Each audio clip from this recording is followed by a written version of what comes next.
سورہ بقرہ میں اللہ تعالیٰ ارشاد فرماتے ہیں، تم پر کچھ گناہ نہیں اگر اپنی عورتوں کو طلاق دے دو اس سے پہلے کہ ہاتھ لگانے کی نوبت آئے یا مہر مقرر ہو۔ اس صورت میں انہیں کچھ نہ کچھ دینا ضرور چاہیے، یعنی کہ اس طرح رشتہ جوڑنے کے بعد توڑ دینے سے بہرحال عورت کو کچھ نہ کچھ نقصان تو پہنچتا ہی ہے، اس لیے اللہ تعالیٰ نے حکم دیا ہے کہ اپنی حیثیت کے مطابق اس نقصان کی تھوڑی بہت تلافی بھی کرو۔ لیکن اس بات میں گناہ کوئی نہیں ہے کہ عورتوں کو ٹچ کرنے سے پہلے یا مہر مقرر ہونے سے پہلے کسی وجہ سے طلاق دینی پڑ جائے، تو اس میں گناہ والی کوئی بات نہیں۔ آگے اللہ تعالیٰ کہتے ہیں، خوشحال آدمی اپنی حیثیت کے مطابق اور غریب آدمی اپنی حیثیت کے مطابق معروف طریقے سے دے، یعنی جس کی جتنی کیپیسٹی ہے وہ اپنی طلاق یافتہ بیوی کو کچھ نہ کچھ دے کے بھیجے، یعنی جس بندے کی جتنی حیثیت ہے اس حساب سے وہ اپنی طلاق یافتہ بیوی کو کچھ نہ کچھ دے کے بھیجے۔ آگے اللہ تعالیٰ کہتے ہیں، یہ حق ہے نیک آدمیوں پر،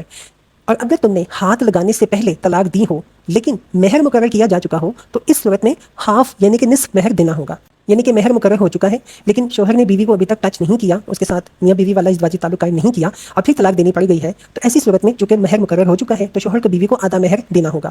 آگے اللہ تعالیٰ کہتے ہیں، یہ اور بات ہے کہ عورت نرمی برتے اور مہر نہ لے، یا وہ مرد جس کے اختیار میں عقد نکاح ہے یعنی کہ نکاح کی گرہ ہے وہ نرمی سے کام لے اور پورا مہر ادا کر دے، اور تم یعنی مرد نرمی سے کام لو تو یہ تقویٰ سے زیادہ مناسبت رکھتا ہے۔ آپس کے معاملے میں فیاضی کو نہ بھولو، تمہارے تمام اعمال کو اللہ تعالیٰ دیکھ رہا ہے۔ مطلب یہ ہے کہ انسانی تعلقات کی بہتری اور خوشگواری کے لیے لوگوں کا آپس میں فیاضانہ برتاؤ کرنا ضروری ہے۔ اگر ہر ایک شخص ٹھیک اپنے قانونی حق ہی پر اڑا رہے تو اجتماعی زندگی کبھی بھی خوشگوار نہیں ہو سکتی، تو اس لیے شوہروں کے ساتھ میں تلقین کی جا رہی ہے کہ تم لوگ نرمی سے کام لو، کنجوسی نہ کرو، کوشش کرو کہ پورا ہی حق مہر دے دو اور نرمی سے کام لیتے ہوئے فیاضانہ سلوک کا مظاہرہ کرو۔ لا جناح علیکم ان طلقتم النساء ما لم تمسوهن او تفردوا لهن فریضہ ومتعوهن علی الموسع قدره وعلی المقتر قدره متاعا بالمعروف حقا علی المحسنین وان طلقتموهن من قبل ان تمسوهن وقد فرضتم لهن فریضة فنصف ما فرضتم الا ان يعفون او يعفو الذي بيده عقدة النکاح وان تعفوا اقرب للتقوى ولا تنسوا الفضل بینکم ان اللہ بما تعملون بصیر۔